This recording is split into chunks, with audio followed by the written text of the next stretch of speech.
자, 2014년 12월 21일 맞나요? 12월 21일 대림 넷째 일요일입니다. 잘 지내셨습니까, 여러분? 잘 지내셨습니까? 전에 말이죠, 송석희 앵커가 진행하는 그 JTBC 뉴스가 있습니다. 지금도 있는데요, 뉴스룸이라고. 4월 16일 그 세월호 참사 이후에 이런 말을 하더라고요. 뉴스를 시작하기 전에 제가 여러분들께 여러분 안녕하십니까 하고 뉴스를 시작을 하는데 여러분 안녕하십니까 라는 말을 못하겠습니다 이러면서 뉴스를 시작하는 것을 제가 한번 들은 적이 있어요. 얼마 전에 그런 대자보도 있었다고 하죠. 여러분들 안녕하십니까? 안녕들 하십니까? 이런 대자보. 여기 모이신 여러분들은 어떠십니까? 지난 한 주간 동안 안녕하셨어요? 잘 지내셨습니까? 정윤회 국정개입, 십상시, 비선 국정개입, 문고리 3인방, 만만회, 7인회 이런 사건들. 박근혜는 결국 박지만까지 불러들여서는 정윤회의 박지만 미행설이라든가 박지만 측근 제거설 등등 이런 박지만에 관련된 모든 것들은 없었던 걸로 해버렸죠. 결국 박근혜 말 그대로 찌라시로 만들어버렸고 마침내 그 청와대 공직기강 비서관실의 행정관이었던 박관천이라고 하는 경정이 있다고 합니다. 그 사람에게 모든 걸 다 뒤집어 씌워버린 채 덮어버리고 있고요. 통합진보당 해산시켜버렸죠. 그것도 이미 아시는 대로 헌법재판소 재판관이 9명인데 그 9명 중에서 8명이 찬성을 했다고 합니다. 8대1로. 그런가 하면 한미일 3국 간의 군사비밀 정보를 공유하는 양해각서 체결이 임박했다고 하는데 이 문제에 대해서 국방부의 공식적인 발표는 이런 거랍니다. 최종 합의가 이루어진 상황은 아니다. 그런데 말이죠. 저 국방부라고 하는 집단은 꼭 아니다 그러면 그게 기더라고요. 여하튼 간에. 또 박근혜는 신은미 황선의 토크쇼를 가지고 종북 콘서트라고 규정을 짓고 이제 곧 대대적인 종북 이념 논쟁이 시작될 것이다 라고 하는 소식들이 나온 지난 한 주간 여러분들은 안녕하셨습니까? 하긴 통진당 해산 판결 이후에 지난 대선에서 이정희와 박근혜의 토론을 몇 부분 제가 다시 한번 봤어요. 왜 저랬을까? 그랬더니 박근혜가 열받을 일은 열받을 일이더라고요. 박근혜와의 토론을 보면서 정말 죽이고 싶기도 했겠다 하는 생각이 들기는 했는데 그래도 이건 아니죠.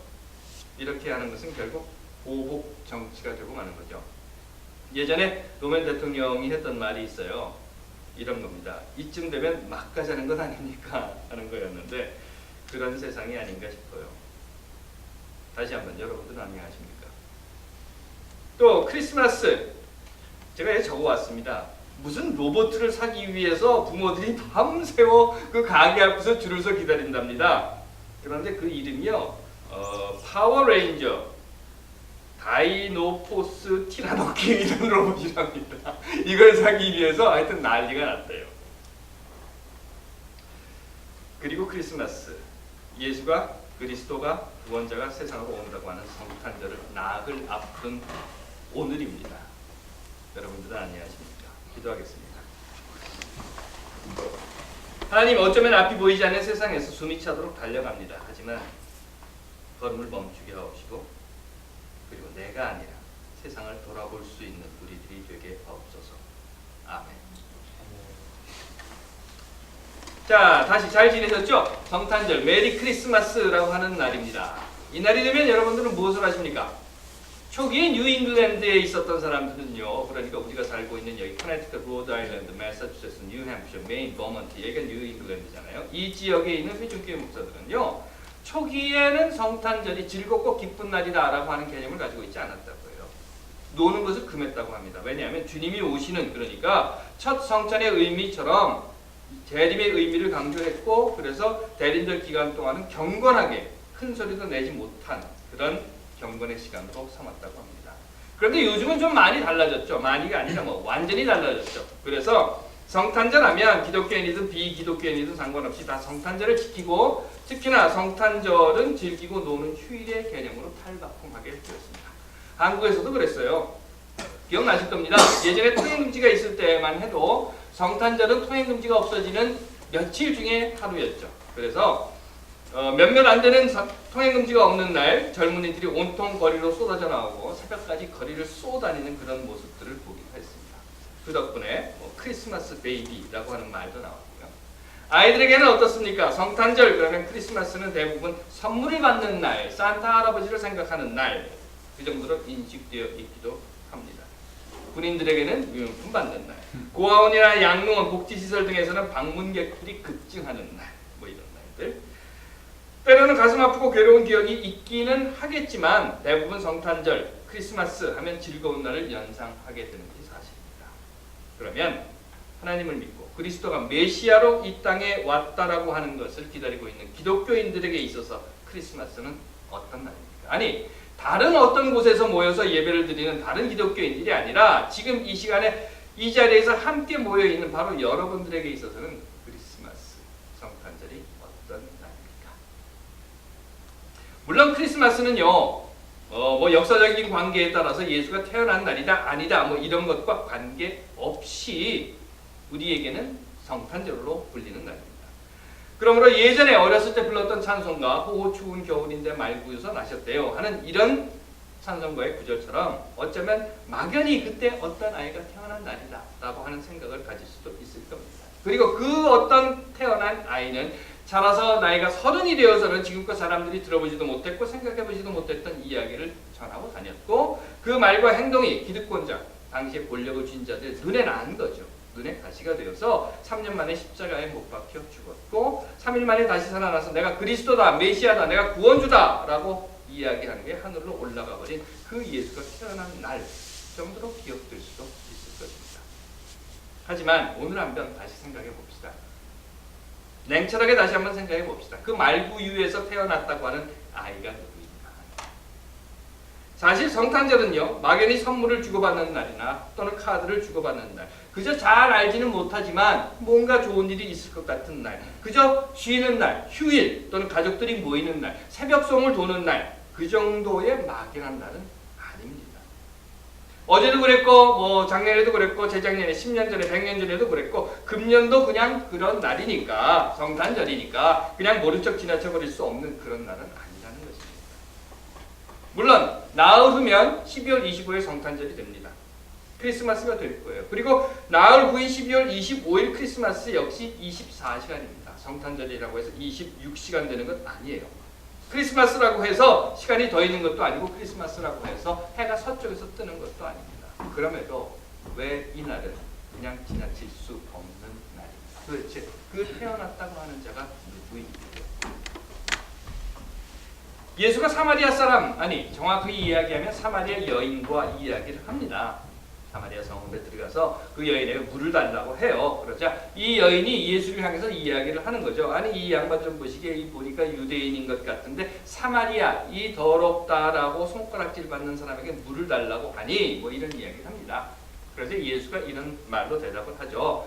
내가 누군지 모르기 때문에 그렇지 내가 누군지 알면 내가 오히려 내게 물을 달라고 할 것이다. 영원히 목마르지 않는 물 뭐 이런 이야기를 합니다. 그런 이야기 끝에 사마리아 여인이 이런 말을 해요.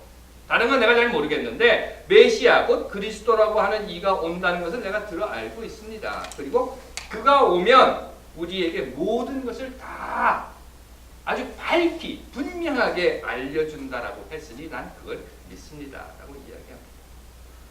사마리아 여인에게 있어서 메시아, 그리스도는 이런 것이었어요. 모든 것을 밝히 분명하게 가린 것 없이 째째하게 또렷하게 알게 하시는 것. 지난주에도 제가 여러분들과 함께 나눴던 이야기인데 세례 요한의 감옥생입니다. 감옥이라는 곳은 어떤 곳이에요? 기다리는 곳입니다. 감옥은 다만 기다리는 곳일 뿐이에요. 그래서 밥 줄 때를 기다리고 누가 면회 와줄 때를 기다리고 내보내줄 때를 기다리는 그곳입니다.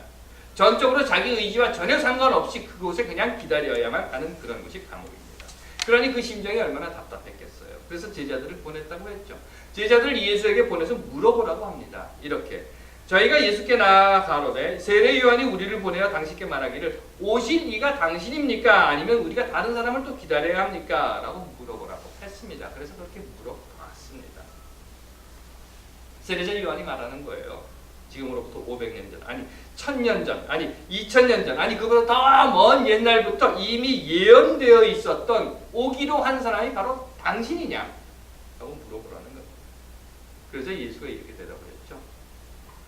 너희가 가서 보고 들은 것을 요한에게 알려라. 내가 다른 말은 하지 않겠다. 내가 무엇을 했는지 너희들이 보았고 너희들이 들었잖아. 그러니까 가서 그대로 요한에게 말해라. 맹인이 보며 못 걷는 사람이 걸으며 나병 환자가 깨끗함을 받으며 귀 먹은 사람이 들으며 죽은 자가 다시 살아나며 가난한 자에게 복음이 전파된다고 했다. 내가 지금 그렇게 하고 있다. 라고 이야기합니다. 결국 세례자 요한의 질문에 대한 메시아는 예언의 주인공이었어요. 그 예언들이 지금 이루어졌다라는 겁니다. 어떤 예언이죠? 가난한 자에게 아름다운 소식을 전하며 상한 마음을 고치고 포로된 자에게 자유를, 갇힌 자에게 노임을 전한다라고 하는 예언이었던 것입니다. 하지만 그것뿐만은 아니었어요. 메시아의 때라고 하는 것은 다니엘의 이야기에서 또 다른 모습으로 우리에게 다가옵니다. 다니엘의 이야기는 남유다와 북이스라엘이 몽땅 다 멸망당해서 포로로 끌려갔을 때의 이야기예요. 바벨론에 벨사살이라고 하는 왕이 있었는데 흥청망청 놀고 있는데 갑자기 어디선가 손가락이 탁 나와서는 벽에다 글을 썼다는 겁니다. 손가락. 놀랬겠죠? 그리고 성서는 그 손가락이 글을 쓰는 것을 본 벨사살 왕의 모습을 이렇게 나타내고 있어요. 이에 왕의 즐기던 얼굴 빛이 변하고 그 생각이 번민하여 넓적다리 마디가 녹는 듯하고 그의 무릎이 서로 부딪혔다라고 합니다. 벌벌벌벌 덜덜덜 떨게 된 거죠. 그리고 나서는 이 벨사살 왕은 그 바벨론에 있는 모든 술객들을 다 부릅니다. 모든 정치 있는 사람들을 다 부릅니다. 모든 똑똑하다고 하는 사람들을 다 불러요. 그리고 거기에 쓰여져 있는 글이 뭐냐? 그리고 해석하게 만듭니다. 그런데 아무도 해석을 못했죠. 결국 누구를 부릅니까? 다니엘을 부릅니다. 다니엘이 가서 그 벽에 쓰여져 있는 글을 보고 이렇게 해석을 하는 거예요. 기록한 글자는 이것이니 곧 메네 데겔 우바르시니라. 그 뜻은 무엇인가 하면 메네는 하나님이 이미 왕 당신 벨사살을 하나님이 이미 당신 왕 벨사살의 그 날들을 통치한 시대들을 다 세워서 그것을 끝나게 했다라고 하는 것이고 데겔은 왕 당신이 지금 저울에 이렇게 달렸는데 그 저울에 달려보니까 부족했다라고 하는 것을 나타내는 말이다 라고 해석을 합니다. 저울에 달렸다는 거죠. 무슨 저울인지 모르겠어요. 여하튼 저울에 달렸습니다. 그런데 그게 하나님의 저울이에요. 그리고 그 하나님의 저울에 왕이 부족했다는 겁니다. 또한 아모스라고 하는 예언자가 있어요. 아모스 예언자는 이런 환상을 봤다고 합니다. 제가 읽어드리면 이렇게 되어 있습니다. 또 내게 보이신 것이 이러하니라. 다림줄을 띄우고 쌓은 담 곁에 주께서 손에 다림줄을 잡고 서셨더니 내게 이르시되 아모스야 내가 무엇을 보느냐. 내가 대답하되 다림줄이니이다. 주께서 가라사대 내가 다림줄을 이 백성 이스라엘 가운데 베풀고 다시는 용서하지 아니하리라 라고 이야기했다는 겁니다. 다림줄이 뭔지 아십니까 여러분? 집을 지을 때 말이죠. 벽을 쌓을 때 이 벽이 수직으로 올라서는지 아닌지를 알기 위해서 추를 달아서 이렇게 내리는 거예요. 내려놓는 거예요. 그리고 그 추에 따라서 내려가는 그 줄을 보고 이 벽이 지금 똑바로 섰는지 안 섰는지를 판단하게 되는 거예요. 다림줄, 수직을 재는 끈. 그런데 누구의 수직을 재는 다림줄입니까? 하나님의 기준에 있어서 수직을 재는 다림줄이라는 거예요. 사람의 기준에 있어서 수직을 재는 것이 아니라 하나님의 기준에 있어서 지금 수직을 재고 있는 거예요. 그렇다면 여러분, 하나님의 저울, 하나님의 다림줄에서 그 기준은 무엇인가 하는 거죠. 마태복음이 이런 말을 하고 있습니다. 우리에게. 내가 진실로 너희에게 이르노니 너희가 여기 형제 중 지극히 작은 자 하나에게 한 것이 곧 내게 한 것입니다. 또한 마태복음 우리에게 이렇게 이야기하고 있습니다. 내가 진실로 너희에게 이르노니 이 지극히 작은 자 하나에게 하지 아니한 것이 곧 내게 하지 아니한 것이다. 이 기준이 세상의 역사처럼 힘 있는 자들, 권력을 준 자들의 기준이 아니라 그래서 대통령만 되면 어떻게 해서 대통령이 되었든지 간에 다 자기가 옳다고 하는 그런 기준, 돈만 있으면 자기가 옳다고 하는 그런 기준, 그것이 아니라 힘도 권력도 지식도 명예도 그 어떤 것도 기준이 될 수 없는 오직 하나님의 기준만이 최후의 심판대에서 다림줄이 되고 거울이 된다는 것입니다. 메시아 그리스도는 그 기준으로 심판하시러 오시는 이 또 메시아 그리스도는 바로 이 성탄절에 우리에게 오신 그분인 것입니다. 하나님께서 사랑하시는 여러분, 성탄절 기쁜 날입니다. 하지만 이 기쁜 날 오시는 메시아는 그저 우리에게 와서 너 잘했어, 아이고 예뻐, 착해, 그리고 얼굴 쓰다듬어 주시니, 또는 아픈 자를 위로해 주시고 다친 자를 풀어 주시고 상처난 자들을 싸매 주시고 배고픈 자를 먹여 주시는 분인 동시에 또한 저울과 다림줄을 갖고 오시는 분이십니다. 그러므로 하나님께서 사랑하시는 여러분, 이제 대림절의 마지막 주간 성탄절 나흘을 남겨놓은 오늘의 우리의 모습을 한번 뒤돌아봅니다. 우리는 소경이 아니었는가? 우리는 절름발이가 아니었는가? 우리는 귀머거리가 아니었었는가?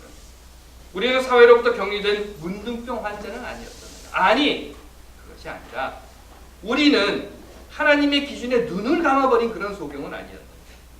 하나님의 다림줄에 똑바로 서지 못하는 삐딱한 절름발이는 아니었는가? 하나님의 외침에 귀를 닫아버린 그런 귀머거리는 아니었는가? 그리고 우리는 우리 스스로가 하나님께서 만드신 이 아름다운 세상, 그러나 사람으로 인해 고통당하고 울부짖는 세상으로부터 스스로를 격리시켜버리고 못 본 채 해버리는 그런 문둥병 환자는 아니었어요. 메리 크리스마스 외치면서 진정 지금 이 시간 주님께서 인자로서 올 때에 과연 우리들의 삶이, 우리들이 행한 모든 것이 하나님의 저울에 달아서 충분한 것인지, 하나님의 다림줄에 기대어서 바르게 서 있는 것인지 돌아봐야 할 때인 것입니다. 크리스마스, 선물을 주고받는 기쁘고 즐거운, 아이들이 산타 할아버지를 기다리는 그런 기대감으로 보내는 날에는 틀림이 없습니다. 하지만 크리스마스, 선물을 주고받는 것만으로 기쁘고 즐거운, 그래서 아이들의 산타 할아버지를 기다리는 그런 막연한 기대만으로 놀고 즐기는 것만으로 지나칠 수 있는 날은 결코 아닌 것입니다. 하나님께서 사랑하시는 여러분, 크리스마스 기뻐하고 즐거워하십시오. 하지만 또한 우리의 옷매무새도 고쳐야 할 것입니다. 다시 오시는 그리스도, 그분의 저울에, 그분의 다림줄에 우리는 부족하지 않은지, 바르게 서 있는지 하는 것을 돌아보는 성탄절이 되어야 할 것입니다. 2014년 성탄절을 앞두고 우리 모두 우리의 삶을 다시 한번 재어봅시다. 기도하겠습니다. 하나님, 우리로 이 성탄절에 이 메시아의 오심에 기뻐하게 하옵소서. 또한 이 성탄절에 우리가 제대로 살고 있는지